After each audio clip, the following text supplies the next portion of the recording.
Bapak sekalian,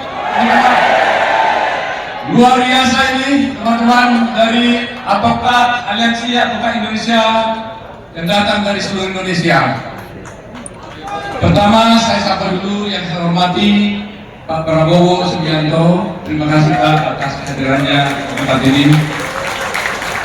Yang terhormat Pak Rosan, Ketua PKN 02, Rosan Roslani, yang betul-betul hebat memperjuangkan kemenangan Prabowo Subianto dan Gibran. Teman-teman yang lain ada Ibu Grace Natali,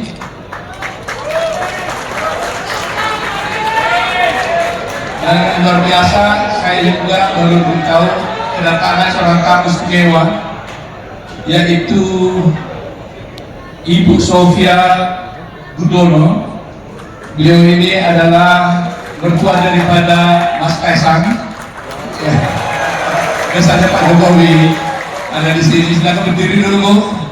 Mungkin berdiri biar dilihat orang. Ya, Ibu Sofia.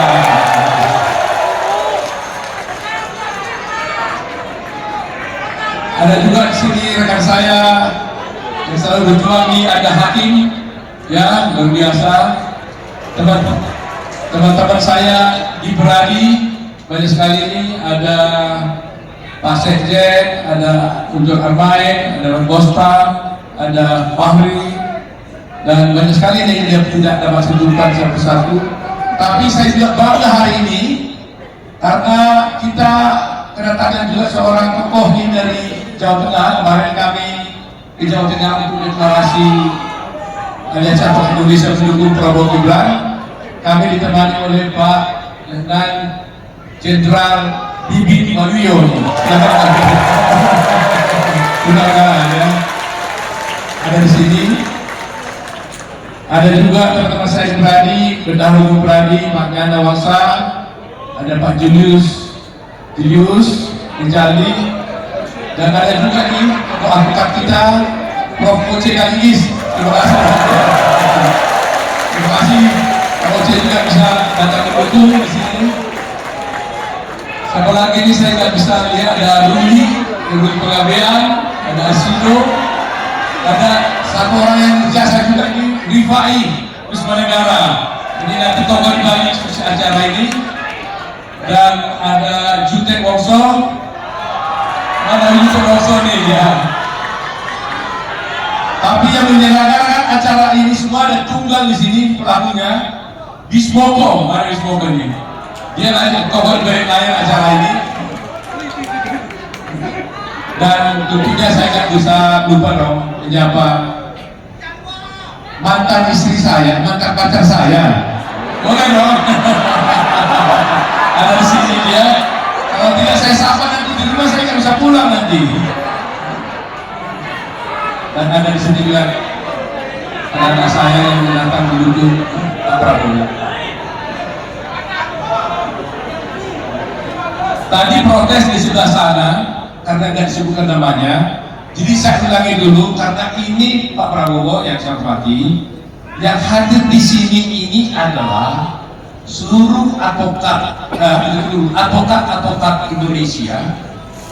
Namanya advokat tentunya paling sedikit dia bergelar sarjana hukum, mungkin adalah rata-rata magister, master, dan banyak sekali puluhan doktornya dan banyak profesornya. Orang-orang yang berpikir tentang janji dan kebenaran, tapi mau datang berkumpul di sini untuk mendukung Prabowo Subianto menjadi Presiden Republik Indonesia.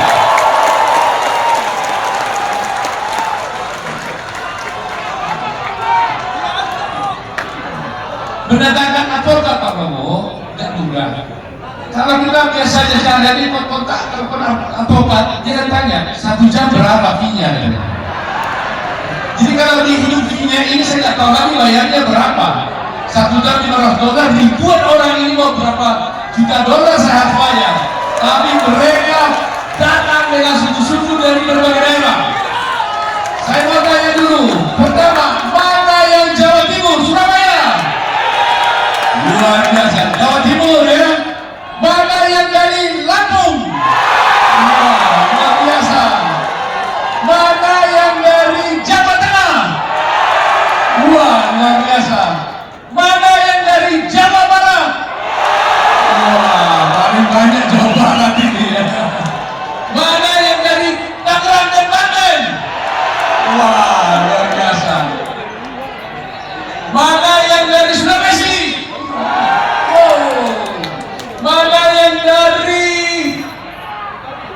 Sumatera Barat, Sumatera.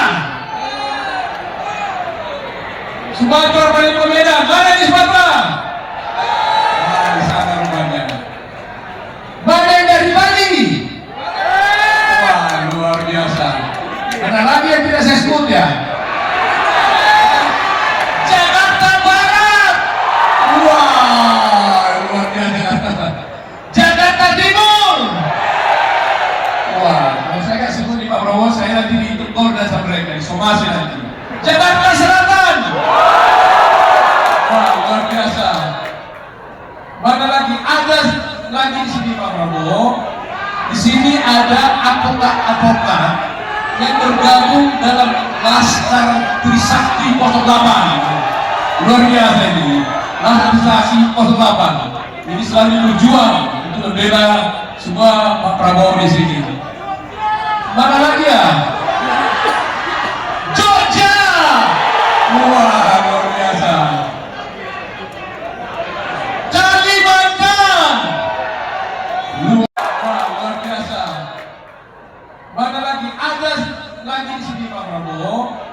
Di sini ada advokat-advokat yang bergabung dalam Laskar Trisakti 08. Luar biasa ini. Laskar Trisakti 08. Ini selalu berjuang untuk membela semua Pak Prabowo di sini. Mana lagi ya?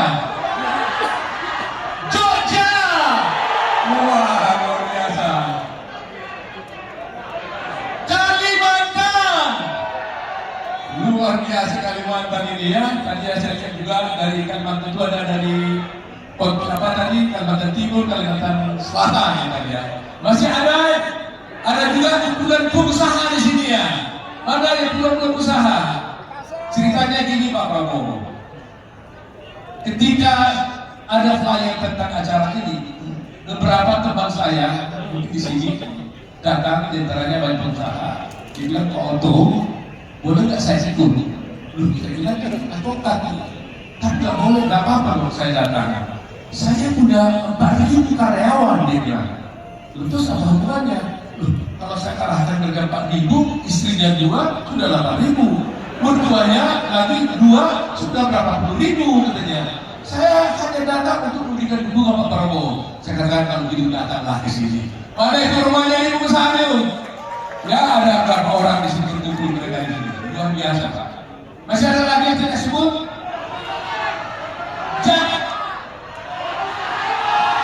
Oh, ini dulu Pak. Ini kalau nggak nanti saya bisa pulang nih. Istri saya waktu itu bilang sama saya, emangnya suami-suami aja yang cinta sama Prabowo. Kami juga emak-emak ini suka sama Prabowo. Saya mau datang katanya. Rupanya dikumpul di sini ibu-ibu yang cantik nih. Wah. Terus saya tanya, nanti kalau Anda mau apa? Mau foto? Kalau foto boleh, tapi jangan ya nanti. Pak Prabowo pernah cerita ke saya, waktu kampanye Pak Prabowo ini begitu kebasnya ibu-ibu mama. Sampai pipinya dicubit gitu loh. Pipi yang gemoy katanya gitu. Jangan ya nanti ya foto boleh. Ada lagi nggak ada?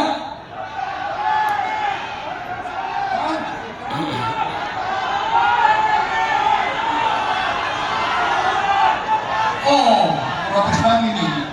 Di sini juga ada advokat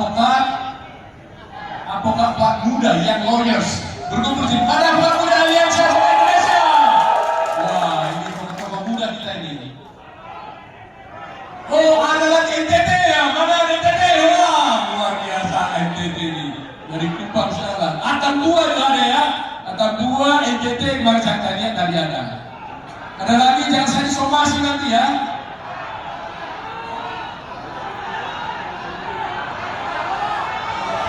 Oh, Papua, rupanya ada juga Papua. Luar biasa, Papua. Waduh, jauh sekali dari Bogor terbang khusus bertemu dengan Pak Prabowo ini. Ada lagi? Sudah ya? Mana? Oh, Ambon Maluku. Mana Maluku Ambon? Wah, luar biasa. Sana apa? Oh, dari Sumatera Barat, Padang, mana? Luar. Sudah ya, saya nggak informasi lagi ya. Terima kasih. Ibu bapak sekalian, teman-teman advokat Indonesia, Pak Prabowo, yang hormati, Pak Rosan dan hadirin sekalian yang saya muliakan. Advokat Indonesia yang tergabung dari Aliansi Advokat Indonesia, seperti yang saya katakan, seorang filosof Inggris mengatakan, adalah orang-orang yang berpikir yang selama ini tidak banyak berminat dan berniat untuk terjun di politik. Mereka selalu berpikir hanya soal bisnis, bagaimana dia berperkara, dapat uang dan sebagainya. Tapi hari ini kita melihat betapa teman-teman saya ini begitu cintanya kepada negara ini, begitu cintanya kepada Pak Prabowo. Sekarang ini mereka mau bersatu berjuang untuk memperjuangkan Pak Prabowo sudah menjadi Presiden Republik Indonesia. Setuju? Oleh karena itu, saya tidak banyak karena mungkin Pak Prabowo punya banyak. Ada dua tugas utama bagi kita teman-teman semua sini.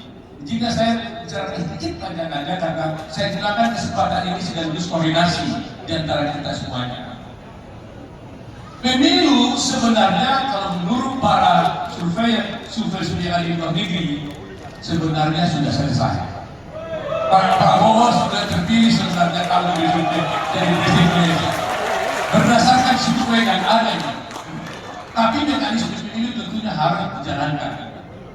Nah oleh karena itu teman-teman advokat ini kita harus bekerja dua hal. Pra pemilu dan masa pemilu, dan setelah Pak Prabowo menjadi presiden itu menjadi dua tugas kita.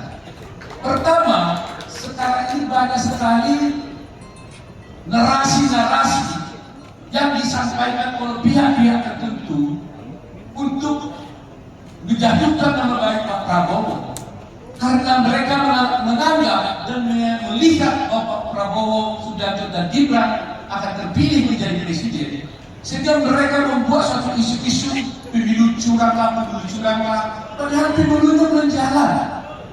Pemilu belum jalan sudah datang curang. Itu artinya mereka mungkin merasa akan kalah sehingga membuat suatu situasi kalau nanti Pak Prabowo menang itu karena curang. Ini kita harus hati-hati. Ya, jadi kita para advokat harus siap nih. Ya siap, ya. Karena dan sekarang kita harus mengumpulkan semua data di semua cabang-cabang kita.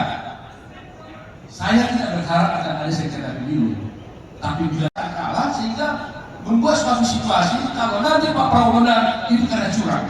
Ini kita harus hati-hati. Ya, jadi kita para advokat harus siap nih. Ya siap, ya.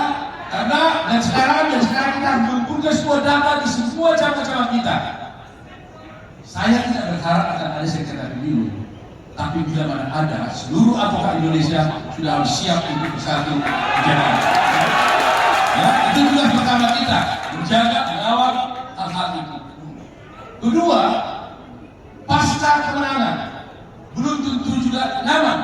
Siapa tahu dengan narasi kata ada hal-hal yang tidak kita inginkan.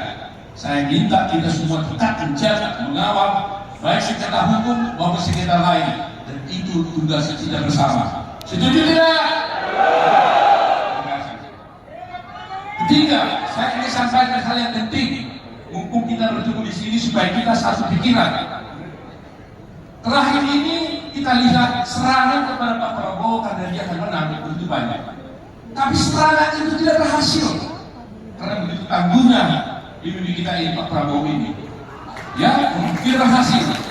Sekarang serangan itu dipindahkan dengan sasaran antara kepada Pak Jokowi yang betul-betul tentunya pastilah mendukung Pak Prabowo, kita yakin. Nah, oleh karena serangan dijatuhkan diserahkan Pak Prabowo, Pak Jokowi untuk supaya Pak Jokowi tergradasi namanya sehingga dukungan Pak Prabowo menjadi berkurang.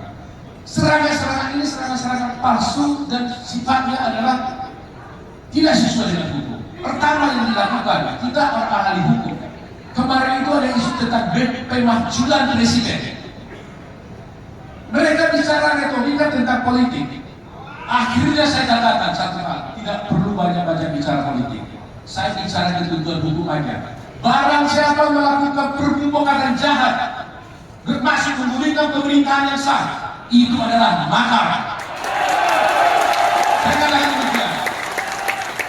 Dan kawan sudah saya sampaikan itu di para media massa, mulai mereka diam. Terancam mereka pidana. Jadi kita harus tegas. Kita tidak mau bicara macam-macam. Barang siapa melakukan kemajuan yang inkonstitusional, itu adalah makar. Sudah, sudah hukum tahu lainnya. Kedua, isu yang terakhir ini bergerak adalah tentang yang digoreng-goreng karena Presiden Jokowi mengatakan bahwa Presiden itu boleh berkampanye dan berpihak. Itu benar. Kita jangan masuk politik-politik. Kita bicara hukum. Berdasarkan pasal 251 Undang-Undang Pemilu ayat 1 mengatakan tegas bahwa memang Presiden itu boleh berkampanye. Kalau orang berkampanye berarti kan berpihak. Itu adalah sah menurut hukum. Ya, sah menurut hukum. Kita yakin itu. Jangan mau terpengaruh terprovokasi. Kita bicara hukum. Undang-Undang Pemilu menyatakan seperti itu. Dan ini sudah ada tahun 2017 dan sudah dipraktekkan dalam Pemilu 2019. Kenapa sekarang diributkan? Ini kan sudah ada di sini dari dulu. Ya, jadi supaya kita satu paham, satu pemikiran bahwa Presiden bisa berkampanye dan bisa berpihak. Memang ada syaratnya, yaitu cuti dan tidak boleh menggunakan fasilitas negara. Tetapi dia boleh berkampanye dan dia boleh berpihak. Dan kita yakini pasti sama dengan kita juga mendukung dan berpihak kepada Pak Prabowo Subianto. Ketiga yang terakhir, saya kebetulan diminta oleh Pak Jokowi sebagai kuasa hukumnya di dalam suatu perkara di pengadilan. Perkara mana menurut saya mereka tidak layak menjadi suatu perkara. Tetapi hati-hati, hari ini juga ada perkara di pengadilan itu, termasuk Pak Prabowo juga digugat, Ibu Iriana digugat, Kaisar digugat, Pak Bobi digugat, Gibran digugat, semua digugat. Kita kan ahli hukum. Kalau ditun itu sudah jelas, yang jadi sengketanya adalah objek tun, objek tata usaha negara. Tapi coba bayangkan Ibu Presiden bisa dibuka di sana, apa urusannya? Apa urusannya? Itu objek itu nggak ada. Tapi ingat, ini adalah suatu taktik yang mereka gunakan, menggunakan panggung pengadilan menjadi panggung politik. Karena mereka masuk juga di pengadilan, dia menggunakan narasi-narasi yang bisa berlindung di balik itu. Nah, karena itu kita siap melawan itu. Kami nanti sudah siap lawannya. Kemarin juga dengan Pak Jokowi saya bertemu bersejarah ini, dan kita siap hadapi karena dia akan banyak melakukan perbuatan. Juga di Jakarta pulang ada 4, itu ada berapa? Supaya kita tahu bukan ini omong kosong, baseless, ya, tidak punya dasar hukum, tapi bisa digunakan sebagai narasi-narasi untuk bisa menjelek-jelekkan calon paslon nomor 2. Tapi kita tidak khawatir. Ada satu pemimpin partai mengatakan disiapkan pengacara katanya. Saya terharu, apa jawaban saya? Kenapa mereka harus pengacara? Kita lebih banyak secara kuantitas, kita lebih berkualitas juga dari mereka. Kita lebih orang. Kita di sini banyak dokter, profesor dan sebagainya. Kita tidak akan takut dengan itu. Tapi kita tetap harus cinta damai. Dan kita tidak perlu nantang-nantang. Kita ikuti seperti Pak Prabowo bilang, kalau dihina tenang saja. Kalau dicaci maki, mari joget saja. Kata Pak Prabowo, kita tidak perlu ribut-ribut, kita tenang saja, kita berdoa supaya Tuhan memberkati Pak Prabowo dan Gibran, supaya kita diberkati oleh Tuhan, dan kita yakini Pak Prabowo yang kita dukung, kita hormati, kita harapkan bisa menjadi Presiden Republik Indonesia dan Itu teman-teman setuju dukungnya? Sudah?